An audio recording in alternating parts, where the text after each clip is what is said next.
Morning. Thank you so much for joining me on this edition of Down to Earth. My name is Harriet Kamek, and this is the show in which we talk about the issues that matter. And so today we're going to talk about a matter that is a it's very significant to all of us and should be to the wider population at large. And it talks about the Equal Rights Amendment. But today being 76 days, 75 days leading up to the election, the next 75 days leading up to the election, it's important to recognize that we're in the midst of the Democratic National Convention. And so far, we have heard some powerful stories from former First Lady Michelle Obama, from next First Lady Jill Biden, from the former President Barack Obama, from former President Bill Clinton, from Republicans, amazingly, including a former governor of Ohio, amazingly. And we've heard from a variety of speakers, and they all seem to be echoing the same tune, and that is that we need to vote in November, right? So those of us who are voting, make sure you're registered, make sure you get your stuff together, and be prepared for long lines to wait. And if you must, wait in line. It is important. It is that important to do so. But today I want to talk about the Equal Rights Amendment. We just got kind of, if I were switching to CNN, you would see where Steve Bannon, a former associate of President Trump, a man who was an architect of the racial divisions in this country, who threatened everything up and down the line to make sure that America stays divided, who encouraged white nationalists to continue to persecute Black people, including myself. That man was just arrested and indicted for, of all things, for defrauding donors to build the wall. Imagine that. Just imagine that. This is a man who said he was a billionaire. He was a capital. He owned a company that provided capital to entertainment institutions in Hollywood, and yet you're defrauding a donor scheme? Seriously? But he was indicted this morning. He's indicted and arrested, right? This begins the long trail of former Trump associates who are going to be headed to court for all sorts of issues. And it has just begun. The gloves are just off. It's just the craziest thing I have ever heard. Just right in front of us, glaringly, they professed policies and supported policies that would hurt Americans, that would hurt people of color. And it's like no one was listening. It's like nobody cared. It's like it's America just for white people. It's America for only the people whom they think about, who are people who support their agendas. It's killing the space here, all the updates from all the major news cycles. It's just the craziest thing ever. So you might be wondering, why are we going to talk about Equal Rights Amendment in 2020? That's the same question I asked myself. I found myself asking this question a couple of days ago when I was preparing for a show that I did on how racism impacts Black women in the workplace. And I was reading more material, and the more I read on it, the more it became glaringly apparent to me that Black women in the workplace are not only mistreated and ignored, and sometimes our expertise questioned even when we are qualified in the area, and we are subject to more microaggressions. You know what microaggressions are? Microaggressions are the little things that people do that are racist but are ignored. People ignore it. When it happens to a Black person, it's ignored. But if a white person feels uncomfortable, oh my God, they're going to change the policy. Well, over time, these kinds of microaggressions add up, and it makes Black women tired. That was the subject of my previous podcast. But while I was doing research on this, it became apparent that, wait a second, we still aren't ratified by the Constitution. If you're going to believe any of this stuff, you're going to believe that the Equal Rights Amendment has not been ratified by the Constitution. The Constitution requires 38 states to agree. And so far, we're missing just one state to do it. Virginia finally did it. And you know how that was accomplished? Black women in the Virginia legislature were the ones who voted and pushed the vote forward for it to be ratified. But it still has not been ratified. Under a Republican-led Senate, it has not past the Congress. Are you listening to me? And you wonder why Steve Bannon got indicted? Well, because you have a group of people in the country who like the country divided. They seem to not want America at all, what America has become.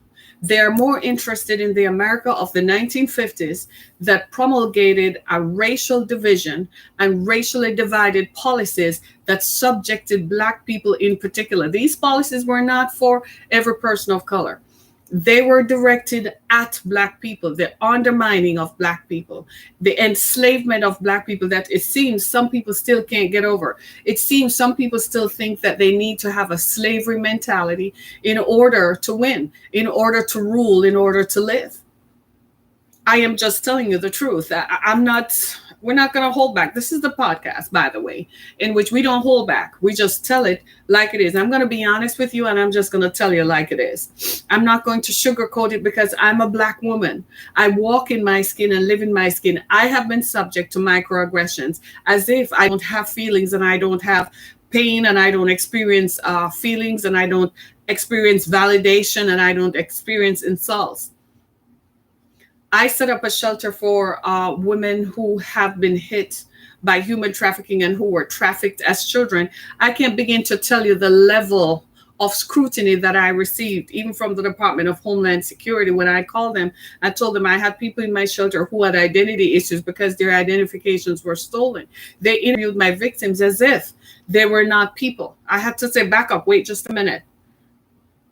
If a white woman, it's just the craziest thing ever. I had to look at them like, I know you all checked me out already, and I know I passed your investigative analysis. I know I did, because you wouldn't be here to talk to me if you hadn't determined that I'm not a criminal. You see what I'm saying? But these are the microaggressions that that women of color are subjected to. I got it even from within my own ranks. Like, who told you could do this? One woman whom I hired to write a grant with actually told me, she was white. She says, they're not going to give you the grant because they're not going to. I complained to the Red Cross of Southeastern Michigan. I said, this ain't going to fly for me. You all doing some bad stuff out here and you don't want to give me a $5,000 grant so I could effect some repairs on the shelter. Man, they fired the white woman who was in charge. They put somebody else in charge, but it's the same mentality. In other words, what I'm saying is when you encounter racism in the workplace, understand that the culture of the workplace is what promotes it. It's not just that the person as an individual just assumes a racist stance. They know that they're carrying out the edict of the organization. People don't operate in a vacuum. It's just like Barbara Ferdita at ABC, when she was at ABC and said that they weren't asking Robin Roberts to go pick cotton. She didn't say that in a vacuum. She said that because she was confident that the leadership of ABC would back her up. So it's the culture in the workplace, but we still need the individual removed because they need to go because they were cruel and wicked in what they did. Until the leadership and ownership of the organization structure is shaken to their core, they never will get it. I want to ask those of you who own a Chase bank account, how many fees have you paid? Just think about that. If you're a person of color, how many fees have you paid? Well, think about what Chase is. Chase is also an organization. Chase Bank is also an organization that is dedicated to the eradication of not making sure they'll never give people of color loans to start businesses. I just read a story about a man named Byron Allen. You all know of him. He owns a company called Allen Media Group. He said it took him 15 to 20 years before he could get a loan to start for his business. He just never quit. He just never gave up. 15 to 20 years. So right now, he's buying out every media structure that he can. You know who is supporting him? Moi. I agree. He said one day he's going to own CNN, and he will. And I'm like, I'm here for it. I am here for it. You look at CNN, and the plethora of white anchors on a daily basis is startling. They're all white. What the hell? They're all white. They put Don Lemon on at 10 o'clock at night. Van Jones, is he still on? I don't know. It's almost as if when they put a black person on, they're doing you a favor. It's a favor. And I'm like, seriously? Seriously. I kid you not. And people are making this big deal about how we've chosen Kamala Harris as the VP. It is a big deal. The Equal Rights Amendment has not been ratified. It was brought up after Virginia voted to be the 38th state. A Republican-led Senate under Donald Trump did not want to ratify this and add it to the Constitution. That's a big deal. Guess what? Under Biden-Harris, it's going to be done. So hold on, folks. We only have 74 days for this nightmare to be over. I kid you not. This is a nightmare. I have to go to sleep every night wondering if Russia is going to march up into Alaska and point some stuff over here. Every night I go to sleep and I wake up from a nightmare where Russia is pointing stuff at America. Every night. Because we have a group of people who would rather tear the country apart so that they can hold on to power. Why? Because they love power. Don't the rest of us love power? Yeah. I have some radio stations I've wanted to buy since 2009. I have some media houses, some TV stations around town that I think I could revamp. And if I own them, I could provide more opportunities for women like myself. I have some stuff I want to do that. I have a company called Harriet Kemmock Media. You best believe HCM is going to do exactly what I want to do. If it takes me the next 50 years, I'm going to do it. If I have to live to be 120 to get it done, I am going to do it. I ain't joking with this. Because this has got to stop. And let me put it into perspective why this has got to stop. For every dollar a white man makes, a white woman makes 79 cents to 81 cents, depending on the state. There's a whole bar graph on a breakdown state by state of what Black women make. I stopped reading it after a while because I want to have a good Thursday. It's Weird Teal Thursday, and I wanted to have a good Thursday. So I stopped wearing it. I stopped reading it. Why? Because it's mind-blowing. For all the advanced degrees that Black women have, we still can't get paid equally. This is mind-blowing. So we want equal rights. See, you got to understand that historically, women's rights were not about Black women. Black women have always been the enslaved party, the maids. We always had to leave our children with grandmama and mom and them so we could go clean up the white woman's house. So women's rights didn't start for Black women. It started by white women for white women. White men were going to listen to who first? The white woman. They were going to listen to their wives and girlfriends and mistresses. They were never going to listen to us. So by the time white women started fighting, we were like, humbug. We've been trying to figure this out by trying to organize going to work for centuries and leaving our children at home. We've always had to face childcare issues. Those have always been issues that Black women face. So the women's rights movements were never about rights for Black women. It was always about the rights for white women. Do you understand what I'm saying? So put that into perspective, if you will. So when they're talking about women's suffrage, they're not talking about women in general. They're talking about white women wanting to vote. Black women still couldn't vote for decades after the Women's Suffrage Act was passed and women could vote. Black women still couldn't vote, especially in southern states. Imagine that, Alabama and states like that. I love you all, but you all need to get it together. Get out of your feelings for what your ancestors told you, the vitriol and the hatred that your ancestors passed on because they wanted to retain power over people. It's almost as if it's not enough to just have economic power, but you also want to have power over people. So you choose a group of people who are the most likely suspects. Man, it's the wrong century for that. Wrong day, wrong time, wrong year, and wrong people. Because this group of people are not going to put up with what our ancestors put up with. And I'm calling out Generation Xers, of which I'm one, right? Because we sat back and went along to go along. And now our children, our children, millennials and Generation Z, are the ones who have to be on the front lines fighting back. because we sat back. Our parents and grandparents stood up to the dogs, stood up to the beatings, stood up to the imprisonment. But we sat back and went along to get along, thinking they would include us into their country clubs, thinking that their inclusion of us into their country clubs would validate our existence as human beings. We sat back and let them determine how far we were going to go by going along to get along, being afraid of being imprisoned and being beaten just like our parents. But our children said, hell no, we're not putting up with that. We're going to fight until all the streets are fighting until we achieve equal rights under the law. Doesn't the Constitution say that all men are created equal? So was the Constitution originally written to say all white men? Did it amend itself to say all white men and white women? I want to know. I just want to know. Because how is it that in 2020, a Republican-led Senate would not ratify equal rights amendment under the law?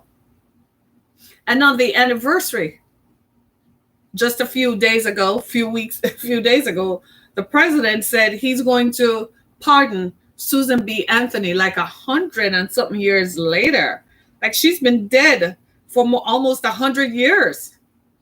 It's like crazy, dude. Like, which century are you living in? What are you trying to do? Trying to get the women's vote? That ain't gonna fly. You still believe in grabbing women by the pee. We still don't like how you don't love your wife. Come on now. Are you seeing what I'm saying? Are you hearing me? So, will the ERA finally get added to the Constitution is a question. It was initially drafted by women's suffragist Alice Paul in 1923 and was finally approved by a Democratic-led Congress in 1972. 1923 to 1972. But the amendment, which was first written only 2 years after white women were granted the right to vote, fell just 3 states shy of being officially added to the Constitution. And millions of Black women, women of color, and working class women did not get the protections afforded by the amendment. Today, the ERA is just 1 state away from being added to the Constitution. But will it be done? Will it? A Republican-led Senate who hates women anyway, who hate women's rights, is not going to give equal rights to Black women and women of color. And this is why it's important for women of color. So all you ladies of Arab descent and Asian ethnicity, you tend to think that you are white and you identify as white. Yeah? You do not realize the extent to which when we march and say equal rights for us, Black women and women of color, because we come in a variety of shades, you don't realize how much it impacts you. You think that this is only for Black women, but you slyly, under the sly, are protected when the amendment is passed. There are women of color in STEM fields, in science, technology, engineering, and mathematics, who have to leave because of hostile environments. A lot of you have to, because the environment is a white male-dominated space and just does not encourage women to be there. I've talked about this endlessly, how there's so much hostility in the workplace and in workspaces that women sometimes encounter situations where they're treated, and those conditions are considered hostile because you can't proliferate. Black women don't advance even when they're the most qualified. We are dismissed. It's almost as if the trajectory to the top was not designed for us because it was designed by white men. Those forms of microaggressions must stop. Those forms of racism must stop. This wide jack pay scale and pay gap must end. This is ridiculous. Black women are an integral part of this country. We're the backbone of the country. We're always the ones fighting, organizing. We're always the ones who are cleaning up the messes, whether we're hired in as the mid-level administrator who has to clean up everybody else's messes. We're always the first ones, the last ones hired, and the first ones out. Nobody ever stands up to defend a Black woman in the workplace. Nobody. She's always pilloried and picked on. Her performance is constantly evaluated day by day by day. That is the most ridiculous, and I'm not here for it. I'm not here for it. I'm mobilizing Black women, so you know you must stand tall. We're always the ones who have to go form an LLC to survive because we can never get funding for enterprises. But a white girl comes up with some idea. She wants a yoga studio or a juice bar. Has no freaking plan. It doesn't make any sense. She walks into Chase Bank. Yes, Chase Bank. And she gets a 5-year line of credit. She stays in business for 5 years. And you're like, a Black man, a Black woman who has the same idea can't get started. That's racism. Plain and square. It is what it is. Racism. It is what it is when a white man like Steve Bannon can stand up before public media and say, encourage white nationalists to do whatever they want to do. And he didn't get pulled down. If Barack Obama had done half the stuff that this president did, he would have been impeached. 170,000 Americans have died due to the coronavirus. Barack Obama would have been impeached when 5 people died. They would have called for his impeachment. 170,000 Americans died, and people are acting like it's nothing. Do you understand? Are you in shock, America? Are you in shock? Are you shocked? 170,000 Americans have died, not because of war. Not because Russia dared to push a button. And by the way, Russia, I know you're listening. Try. Just come over here and try us. I don't know about the other people, but we got some people out here. You come over here and try us. We're going to show you what a real America looks like and what it feels like. Come over here, dude. Try your best and come over here. We waiting for you because we know you wanted to do this. And we know there are some people who encourage you to do this. So come over here and try us. We are here. You ain't going to take my country away. Do you understand what I'm saying? If the things that this president did, if Barack Obama had done them, he would have been impeached. That's racism. It's like people are like, oh, he ain't a bother to me. He ain't doing it to me. 170,000 people died from a virus, not from an act of war, not from a catastrophe or a weather phenomena. But because one person just decided that it was not signed. I was on Twitter yesterday, and I need to unfollow him. I've been following him for years because I liked his content. But he said something that was just ridiculous. I don't have any time for the ridiculousness of it. I don't have time for it. You see what I mean? I don't have time for it. He said that the virus is a hoax and it is here for big money. And I'm like, 170,000 people died. People in my hometown died from the virus. So you can say, well, they had pre-existing conditions, structured racism in healthcare. But if the virus hadn't happened, they had those pre-existing conditions prior to the virus. If the virus hadn't happened, they wouldn't have died. So tell me again where the virus is a fake. He still continued to say. And you're like, I'm going to unfollow him. I'm like, dude, I've been following this guy for almost since about 2010. And now I don't have time for that foolishness. I don't have time for the ridiculousness of the stuff. We're tired. We're tired. And we're doing something about it. I'm tired of seeing Black women who are not CEOs and who are more capable. I'm tired of seeing Black women with their education not advancing because you want to pillar them and put them on a cross and nail them to a cross just because of this color of their skin. I'm tired of it. You ain't better than me. What makes you think you are better than me? First of all, I speak standard English, if that is the standard, because they like to say that. You remember when that was a thing, that Black people couldn't speak English? Do you all remember that? That was the most ridiculous thing I have ever heard. Black people don't have education. Well, we disprove that. Black people don't have money. Well, Mr. Allen Media has access to $10 billion in capital. So how does that go? I'm just saying. I'm just saying. So tell me again, where is it? What all the differences that over time generations have said this is why. And when all else failed, they used the Bible. They went to the Bible to justify racism. It is now quite apparent to the rest of us that you are just racist to the core. So you're using every means at your disposal to justify your own stand because you hate one group of people based on their color.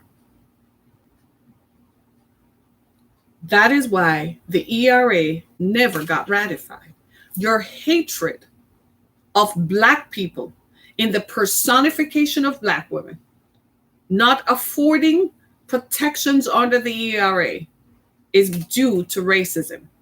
Every white woman who is a politician should not enjoy the vote of a Black person. No, because you are part of the system that let this happen. So for all of you who like to say you're Republican in Republican states, and you have some of these people running around who need re-election, you should really seriously consider that. I love when folks say they have Black friends. I love it. I'm like, really? Do you talk about your white friends like that? Do you say I have white friends? Or do you just say I'm multifaceted, multi-ethnic individual who appeals to everyone? Don't get me started. Let me read you some statistics, yeah? We're running out of time. The ERA was first approved in 1972 and still hasn't been signed into law. Check this out. White women earn 79 cents for every dollar a white man earns. You want to know how much a Black woman earns? A Black woman earns 47% of the workforce. And in 25 states, Black women make 47 to 67 cents compared to what a white man makes. 50% of women in STEM fields leave due to a hostile work environment. Black women are paid 62 cents for every dollar a white man makes. You understand now why they won't ratify the ERA. The median income, median income is women earn $9,766 less than men. The women's pay gap in Wyoming is 30.9% less than what a man makes. In Louisiana, it's 30.8%. California is the highest. California trends the lowest. So the difference between what a woman earns and a man earns in California is only 12.2%. As usual, California, they do things different out there. This thing got to me where in 25 states, Black women make 47 to 67 cents what a white man makes. You think I'm crazy, right? You think that this is not something. You want to read it state by state? Okay. In Texas, number of Black women working full-time year-round is 500,000. The median wages for Black women in Texas, and this is a 2018 study, is $37,969. The median wages for white non-Hispanic men is $65,000. In Texas, a Black woman earns 58 cents to the dollar a white man makes. Broken down state by state. In Georgia, there are over 500. The number of women counted in this study was over 500,000. The median wages for Black women in Georgia, where they don't want to wear masks and the governor doesn't want this, doesn't want that, and where they kick Stacey Abrams out of being governor, the median income for Black women in Georgia is $35,192. The median income for white non-Hispanic men in Georgia is $57,000. The wage gap is $22,000. Oh my God, it gets better. It is getting better. In New York, the median income for Black women is $42,000. The median income for a non-Hispanic white man is $67,000. The gap is $24,000. Our favorite state, Florida. The median income for Black women in Florida is $31,631. The median income for white non-Hispanic men is $52,000. The wage gap is $20,000. Jesus, take the wheel. It just gets better.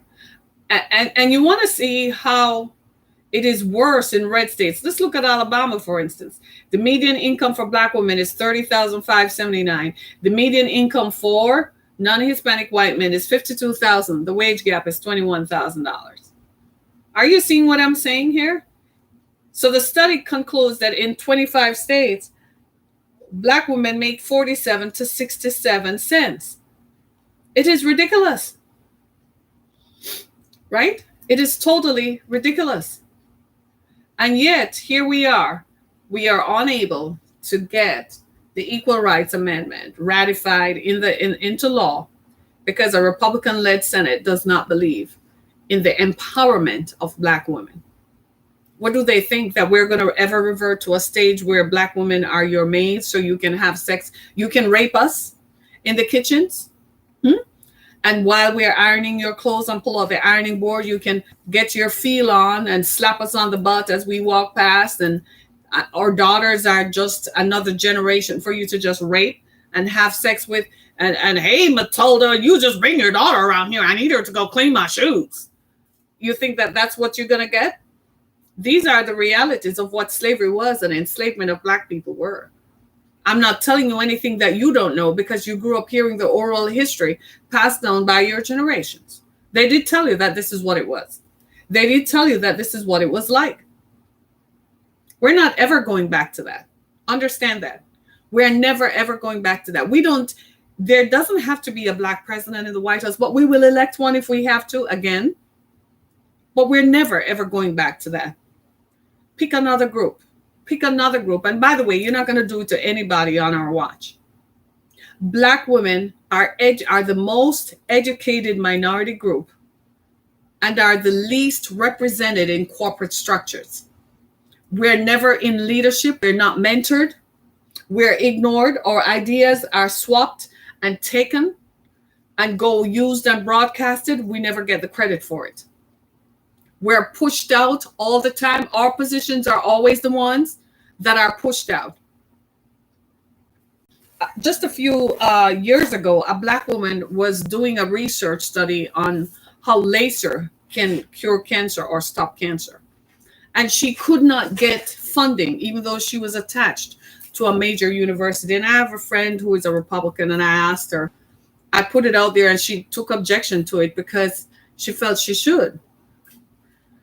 And then she eventually notified me that the woman got funding from other rich Black people who said, we're going to fund your research because laser can stop cancer. And I'm like, of course it can. If laser can burn out fat and burn out lines in your face, of course it can burn out a cancer lump. I'm like, you don't need anything else, but we understand that the way the system is structured, they want you to get sick from cancer because they bill your insurance company. And not only do they bill your insurance company, they also make sure that they pay, the system is designed, the hospitals and everybody bills the insurance companies for the treatment. They don't care. Your life doesn't matter. It doesn't matter to them. I kid you not. These are the factors that influence all of us. So when we go, this is why, when we organize and mobilize, we organize around who is going to be best for us. And Black women will continue to be educated. Black men will continue to be educated. We are going to lead our race out of this and our people out of this. The unfairness that has been attributed to us is unfair because we didn't do anything to deserve it, just by our existence. My daughter was saying this morning, we were talking about how there was a CNN report in which a former DHS chief of staff who worked under the Trump administration was saying that people are afraid to speak out because they're afraid. And I'm like, what are they afraid of? I'm like, what is the fear? What are you afraid of? I said, this is America. What is he going to do? Come kill you all off if you speak out? Like, seriously, what is the fear? And my daughter said, Mom, you got to understand that white people are not used to struggle. The mere suggestion that they would be separated from an income stream is enough to get them in a tizzy because they wouldn't know how to handle it. And she said, meanwhile, here are Black women educated, and we have to fight this every day in the workplace. Fight sexism, fight racism, fight microaggressions, fight no support, the uncertainty of going to work every day and knowing that you could be the one who is fired the most, but they will keep the white person who has no qualifications. I'm here for it. I know of a law firm in which a young Black woman is working and she's treated like crap. Meanwhile, they have white attorneys in there who haven't even passed the bar, who don't even have a license to practice law, but they're pretending that they're attorneys and being paid as an attorney and treated like one. But they wouldn't do that to the Black woman who has the actual law degree and who is actually an attorney.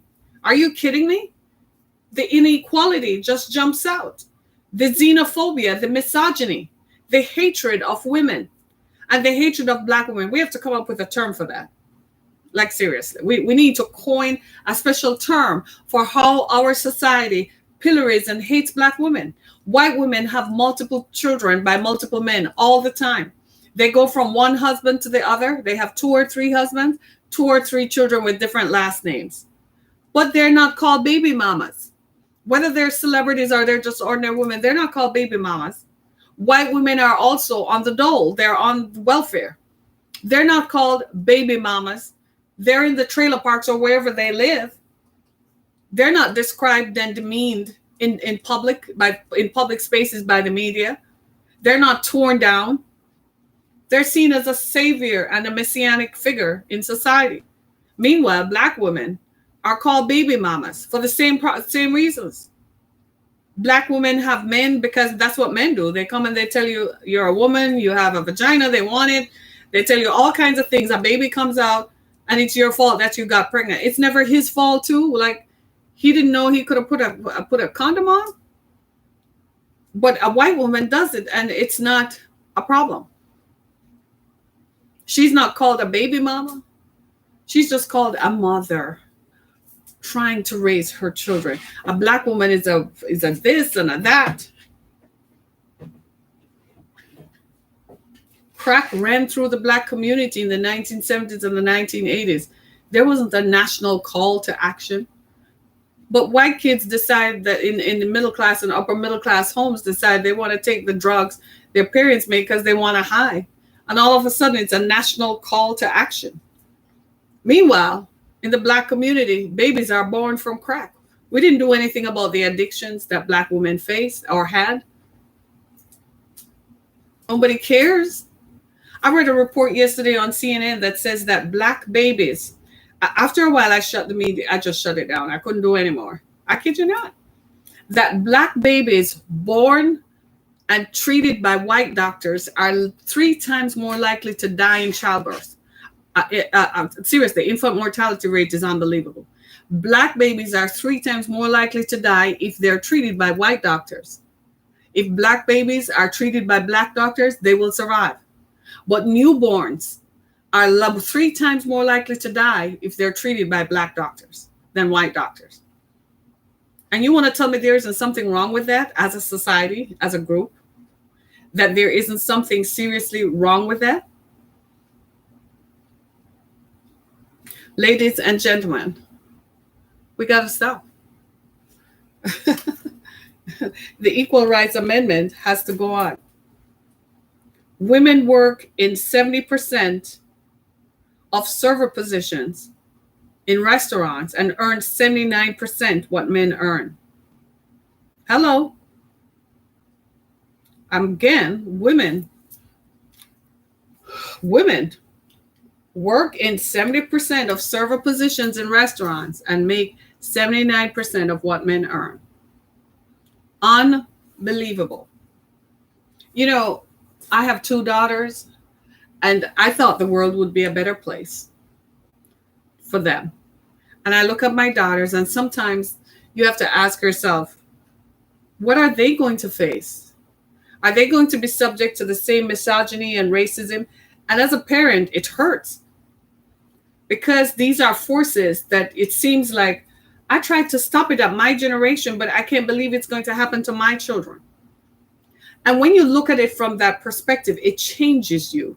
It motivates you to want to wreak change. and to make sure that people's minds are changed based on what you are experiencing.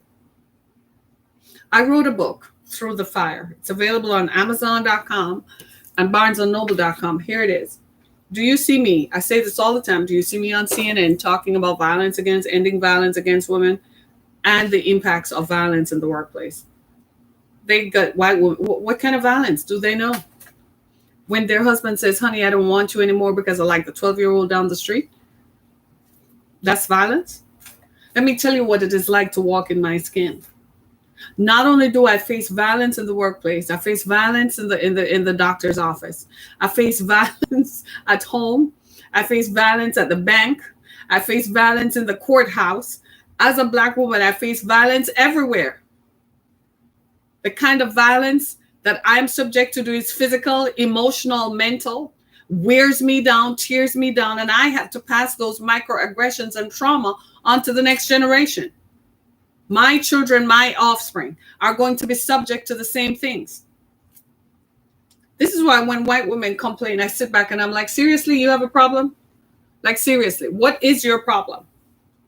What kind of problems can you have? And white men, you don't even realize that when you dismiss what I say, that is a form of microaggression. No, the attention is not on you. That story has rewound. It's 2021 almost. It's a new era. It's a new day. And we're going to make sure that this day and time is ratified and significant for us and for our generations to come. We are not going to pass from the earth without significant change being effected and implemented so that the lives of women, Black women and children and women of color will be impacted. Women of color everywhere, women of color who are scientists and engineers. I'm sick and tired of not seeing them in the national spotlight and in the national spaces because they are eminently qualified. They have a contribution to make. They have the answers. They're not given the research. They're on college campuses as research assistants when they have 3-4 degrees and are more educated, more validated, more exposed than their white counterparts, but they're mistreated. I'm tired of seeing Black women who are not tenured professors, but are given the position of adjunct professor and paid $27,000 a year despite having doctoral degrees. I'm tired. I am tired. I am sick and tired, and this is a roll call and a sounding lion to every woman of color to rise up and stand up and not just defend this democracy, but we must get the ERA protections that we must have. We must get equal pay for equal work. If I am a scientist, I should be paid just like a man because it takes the same brain to work this. It takes the same brain to come up with solutions that will impact populations forever. We must rise up. We cannot sit back. I know we're tired. Yes, I am tired. I talk about this. I've been talking about this since 2009. It's 2020 and we're still talking about it. I am going to talk and sound the alarm until we get to the place where Black women, women of color, Asian women, South Asian women, and all women of color, Latino women, we are all going to be represented. We are all going to receive equal pay for equal work. Women who work as maids and housekeeping in hospitals and the hospitality industry, you are going to be paid. We're going to work for it.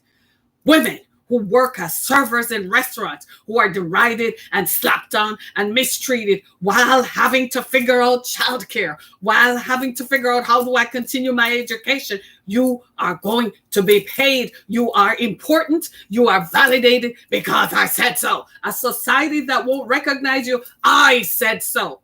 We are going to make this change. My name is Harriet Kemmick. This has been Down to Earth. Join me again next time on Down to Earth. You can listen to my stories on Spotify, Google Podcasts, Apple Podcasts, wherever your favorite podcast platform is heard. Go to my website, harrietkemmick.com. Thank you so much for joining me. Get my book, Through the Fire. We're still walking through it. I thought it was after the fire. I found out we're still walking through the fire. Get this book. It's going to help you. It's going to empower you. It's listed as a self-help book on Amazon. Thank you so much for your time today. Have a great day. Be blessed, everybody. Thanks so much, everyone.